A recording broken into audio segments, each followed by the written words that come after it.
Hai semua, apa kabar? Kembali lagi bersama kami tim KKN PPM UGM tahun 2021. Saya Agatha Natalia Kristiana dari Cluster Saintek akan menyampaikan mengenai pengelolaan limbah bahan beracun dan berbahaya atau biasa disingkat dengan PLB3.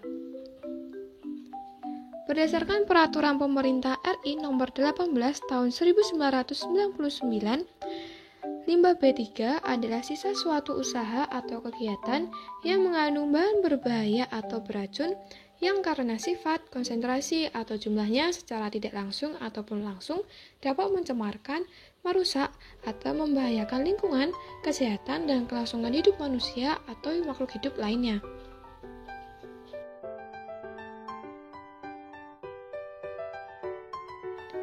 Karakteristik limbah B3 yaitu terdiri dari mudah meledak, mudah terbakar, beracun, bersifat korosif, limbah berbahaya reaktif, dan limbah yang menyebabkan infeksi. Limbah B3 digolongkan menjadi dua jenis. Yang pertama yaitu limbah medis, dan yang kedua adalah limbah non-medis. Contoh dari limbah non-medis yaitu limbah rumah tangga.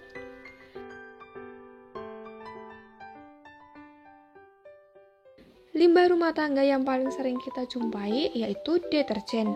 Deterjen adalah zat yang berfungsi sebagai zat pencuci, bersifat sebagai surfaktan, dan tidak dipengaruhi oleh air sadah. Deterjen tergolong pencemar lingkungan air karena sukar terurai. Deterjen memiliki sifat surfaktan karena molekulnya mengandung bagian hidrofob atau tidak suka air tapi larut dalam lemak, dan bagian hidrofil larut dalam air. Bagian hidrofob tersebut umumnya berupa rantai hidrogen panjang dan menjadi faktor penentu dari suatu deterjen. Dampaknya, limbah deterjen dapat mengubah warna air menjadi kecoklatan dan mengeluarkan bau busuk. Biota air pun mati dan zat polutan yang terkandung dalam deterjen dapat menjadi sumber penyakit seperti kolera hingga disenteri. Solusi yang dapat kita lakukan yaitu kita menggunakan pembersih rumah tangga yang ramah lingkungan atau biodegradable. Biasanya deterjen ini mengandung sedikit busa dan air bekasnya dapat digunakan lagi untuk menyiram tanaman. Kita harus membersihkan kloset dengan bahan alami seperti cuka, baking soda, maupun lemon. Hindari membersihkan kloset dengan bahan kimia karena akan menghambat pertumbuhan bakteri pengurai di septic tank sehingga menyebabkan septic tank mudah penuh. Yang kedua yaitu menanam selokan dengan tanaman yang bisa menyerap zat pencemar seperti tanaman kangkung. Penurunan kadar fosfat selama penanaman tanaman kangkung di selokan ini akibat adanya aktivitas mikroba rizosfer pada akar tanaman kangkung yang merombak senyawa ortofosfat yang merupakan builder pada deterjen, menghasilkan senyawa fosfat sederhana yang selanjutnya diserap oleh akar tanaman kangkung sebagai nutrisi bagi tanaman kangkung melalui fotosintesis. Selanjutnya yaitu pengolahan limbah deterjen menggunakan media lumpur aktif. Lumpur aktif atau activated sludge adalah proses pertumbuhan mikroba tersuspensi di mana proses pendegradasian pada dasarnya merupakan pengolahan aerobik yang mengoksidasi material organik menjadi CO2, H2O, NH4, dan sel biomasa baru. Keuntungan dari proses lumpur aktif diantaranya daya larut oksigen dalam air limbah lebih besar, efisiensi proses lebih tinggi, cocok untuk pengolahan air limbah dengan debit yang kecil, untuk polutan organik yang susah terdegradasi. Selanjutnya kita bisa menggunakan media batu kapur dan tempurung kelapa. Dalam menggunakan media ini, kita menggunakan 3 wadah dengan kapasitas 300 liter dengan fungsinya masing-masing.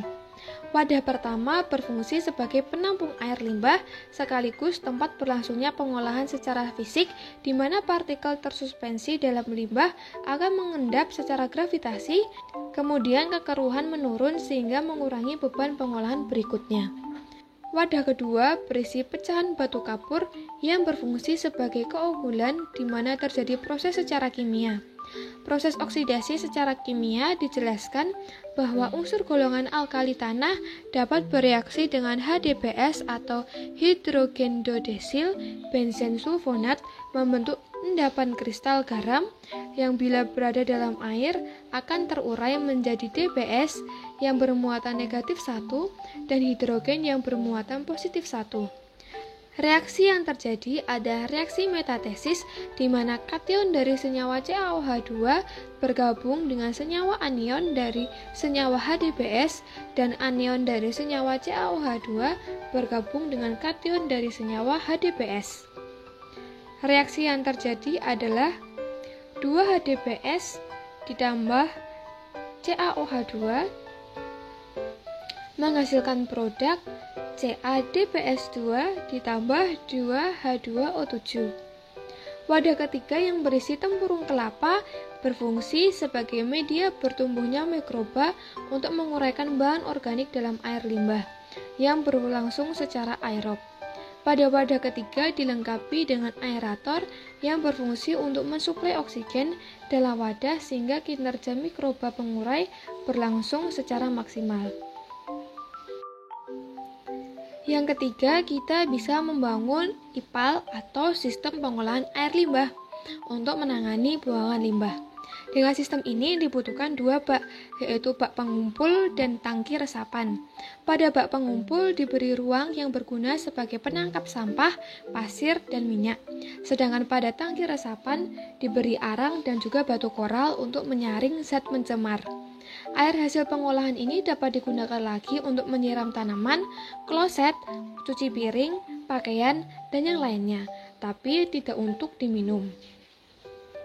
Di dalam bak pengumpul terdapat ruang untuk menangkap sampah yang dilengkapi dengan kasa 1 cm persegi, kemudian ruang untuk penangkap lemak, dan ruang untuk menangkap pasir.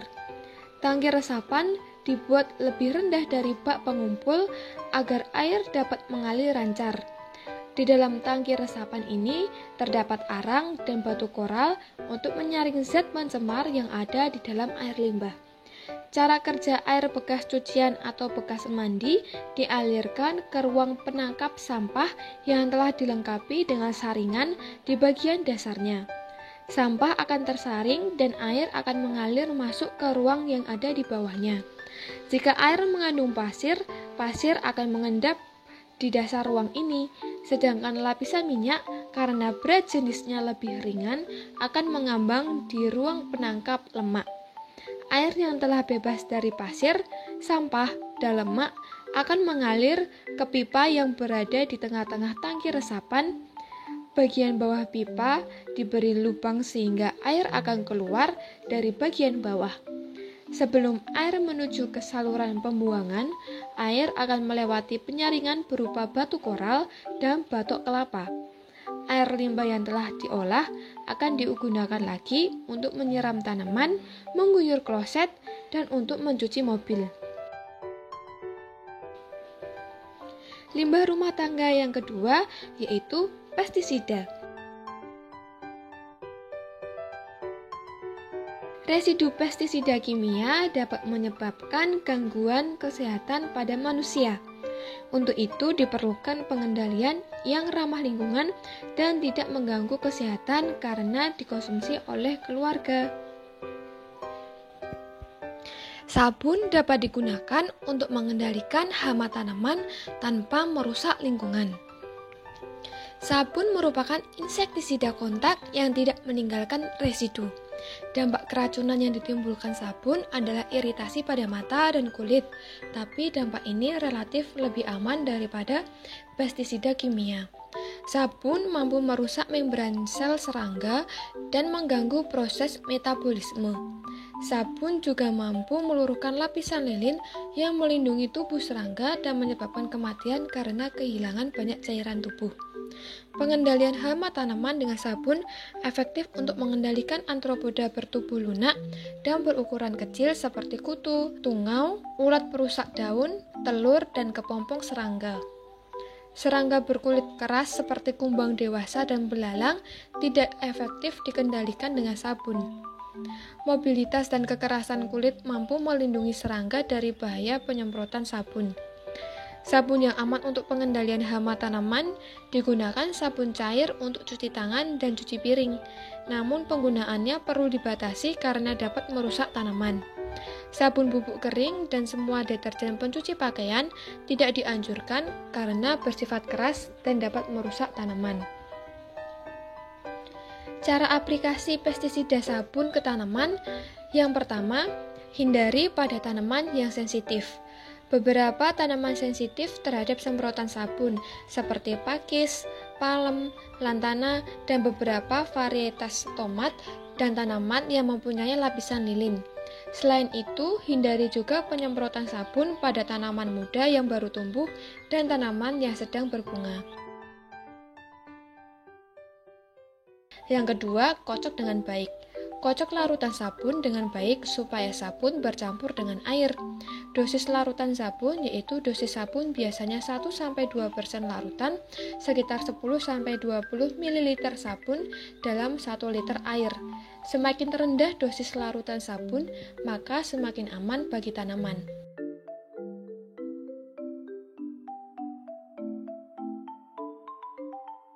Yang ketiga yaitu dicoba dulu. Jika belum pernah menggunakan pestisida sabun, sebaiknya melakukan uji coba penyemprotan sabun untuk memastikan ketahanan tanaman. Tunggu 24 jam dan amati pada daun bintik-bintik yang terbakar atau hangus sebelum melanjutkan. Jika pestisida sabun merusak tanaman, encerkan setengah dan coba lagi. Jika tanaman masih terbakar, mungkin perlu menghindari penyemprotan sabun pada tanaman ini.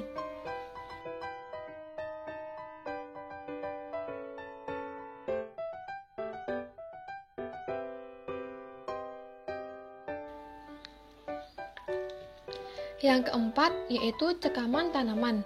Sebelum melakukan penyemprotan sabun, pastikan tanaman telah disiram dan tidak mengalami cekaman.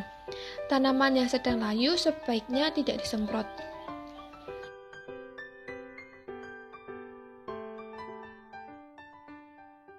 Yang kelima, waktu penyemprotan.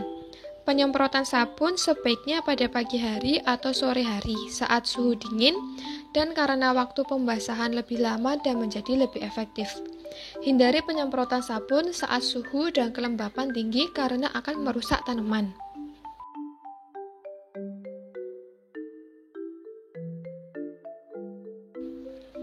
Yang keenam, aplikasikan secara menyeluruh. Penyemprotan sabun pada daun bagian atas dan bawah serta batang. Pestisida sabun akan bekerja ketika serangga menjadi basah.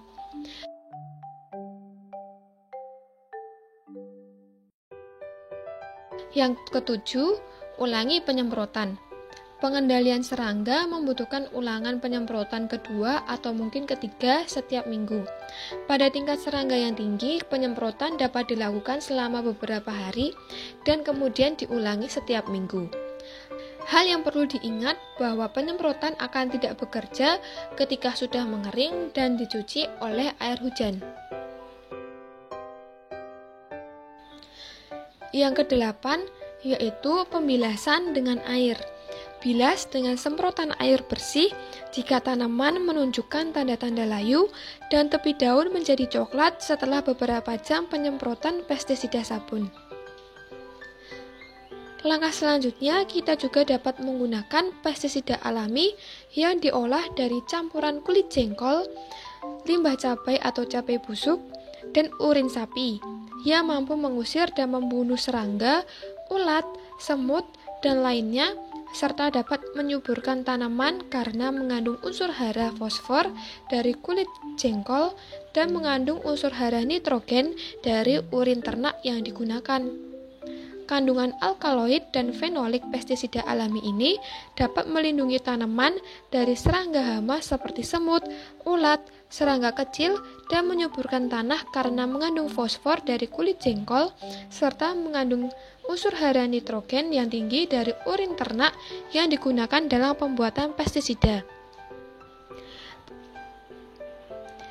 Pembuatan pestisida alami dari limbah kulit jengkol ini dapat mengurangi dampak negatif dari limbah jengkol bagi lingkungan sekitar, dan keunggulannya adalah dapat memproduksi secara efisien dan tidak ada efek samping serta ramah lingkungan dan tidak menggunakan bahan kimia yang tidak ramah lingkungan seperti deterjen atau sabun yang dapat merusak bagi lingkungan yang ada di dalam pestisida kimia.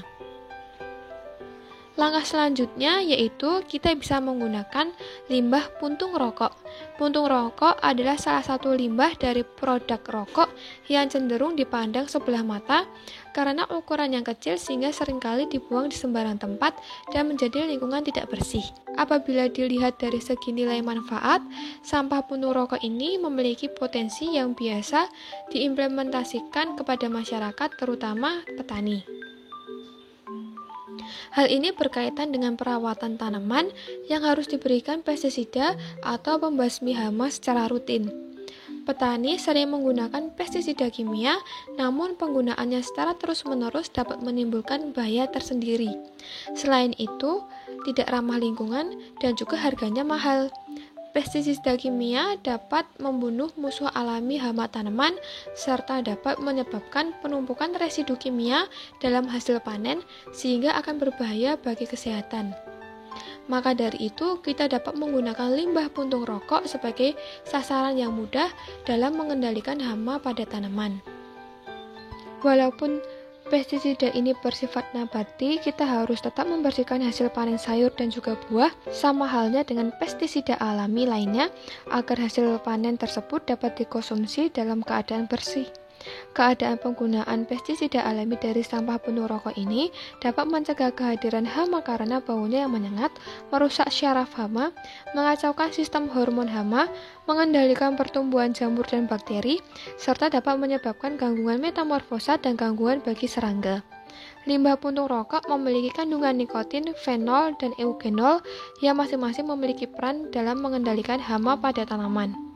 Nikotin bersifat sebagai racun bagi organisme, sedangkan eugenol dan fenol berperan aktif dalam mengendalikan patogen tanaman.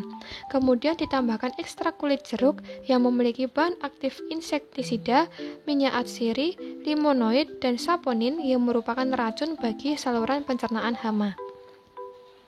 Cara kerjanya yaitu yang pertama, kita siapkan tembakau dari puntung rokok sebanyak 150-250 gram. Kemudian keringkan tembakau dari puntung rokok tersebut menjadi benar-benar kering dan terlihat perubahan warnanya. Selanjutnya, haluskan tembakau kering tersebut sampai benar-benar halus. Masukkan bubuk tembakau tersebut ke dalam wadah plastik dan campurkan bubuk tembakau tersebut dengan air dengan dosis 150 gram bubuk banding 1 liter air. Selanjutnya kita siapkan kulit jeruk sebanyak 150 gram dan masukkan kulit jeruk ke dalam blender ditambah 50 ml air dan dihaluskan. Selanjutnya, masukkan kulit jeruk yang sudah dihaluskan ke dalam campuran tembakau dan air yang sudah diendapkan selama 1 hari. Selanjutnya, saring larutan tembakau dan kulit jeruk menggunakan saringan. Yang terakhir, masukkan larutan ke dalam spray dan siap disemprotkan. Untuk limbah medis yang pertama yaitu adanya limbah masker medis. Berdasarkan pedoman dari Kementerian Kesehatan, langkah-langkah pengolahan masker bekas di masyarakat. Yang pertama yaitu mengumpulkan masker bekas sekali pakai.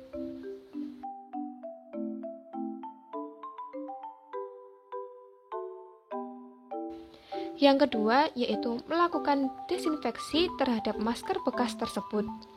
Desinfeksi masker bisa dilakukan dengan merendam masker dalam larutan desinfeksi, klorin, atau pemutih. Yang ketiga yaitu merubah bentuk masker. Setelah dilakukan desinfeksi, masker harus digunting atau dirusak agar tidak dimanfaatkan kembali. Nah, langkah yang satu ini adalah salah satu cara untuk mencegah pemanfaatan masker kembali. Cara mengubah bentuk masker yaitu sobek atau potong masker menjadi 2 bagian. rusak tali masker bekas pakai dengan memutus keduanya agar tidak digunakan lagi atau tersangkut pada benda atau makhluk hidup lainnya. Yang keempat dan yang kelima yaitu buang ke tempat sampah domestik setelah dibungkus plastik yang rapat. Sesuai dengan edaran Menteri Lingkungan Hidup dan Kehutanan, apabila pemerintah menyediakan tempat sampah atau drop box khusus masker di ruang publik, masyarakat dapat membuang masker sekali pakai di tempat sampah khusus masker yang telah disediakan. Yang terakhir, mencuci tangan dengan sabun dan air mengalir setelah melakukan pengolahan masker. Limbah medis yang kedua yaitu obat kadaluarsa. Cara yang tepat untuk membuang obat yang sudah kadaluarsa yang pertama yaitu baca label obat terlebih dahulu, dan jika ada petunjuk pembuangan khusus yang tertempel, maka ikuti petunjuknya. Pisahkan obat yang sudah kadaluarsa dari kemasan atau plastik obat. Yang kedua, jangan hancurkan obat berbentuk tablet atau kapsul, tetapi campur obat kadaluarsa dengan tanah, kotoran kucing, ampas kopi, atau zat lain yang menyerap obat. Jika obat tablet atau kapsul kadaluarsa akan dihancurkan, maka campur dengan air, tanah, atau bahan lain yang tidak diinginkan, kemudian taruh ke dalam wadah atau plastik tertutup. Hal ini untuk mencegah obat diambil kembali oleh pemulung. Yang ketiga, tempatkan obat yang hendak dibuang ke dalam kantong plastik tertutup untuk mencegah anak kecil, binatang peliharaan, atau orang lain mengorek dari sampah Anda. Yang keempat, buang obat dalam tempat sampah. Yang kelima, jika membuang obat yang diresepkan dokter, coret semua informasi yang ada di label botol atau plastik obat. Hapus informasi dari label resep obat untuk membantu menjaga privasi dan melindungi informasi tentang kesehatan pribadi Anda. Selain itu, juga berguna untuk menghindari obat dijual kembali oleh orang-orang yang tidak bertanggung jawab setelah obat dikumpulkan oleh pemulung. Yang keenam, buang sirup kadaluarsa ke saluran air. Untuk obat yang berbentuk sirup, dapat dibuang dengan cara dituang langsung ke dalam saluran pembuangan air. Akan tetapi, untuk sirup antibiotik, anti jamur, dan antivirus sebaiknya dibiarkan tetap berada dalam kemasan aslinya, dengan dicampur bersama air, tanah, atau bahan lain yang tidak diinginkan, kemudian ditutup rapat. Tujuannya untuk mencegah terjadinya resistensi penyakit yang ada di alam. Jika obat pribadi Anda memiliki waktu kadaluarsa yang masih lama, simpanlah dengan baik di tempat yang dingin, gelap, tidak lembab, dan jauh dari jangkauan anak kecil. Obat yang terpapar panas dan cahaya bisa berkurang keampuhannya dalam melawan penyakit. Sekian penjelasan dari saya mengenai pengelolaan limbah B3. Kurang lebihnya mohon maaf. Terima kasih. Sampai jumpa dan salam sehat untuk kita semua. Dah.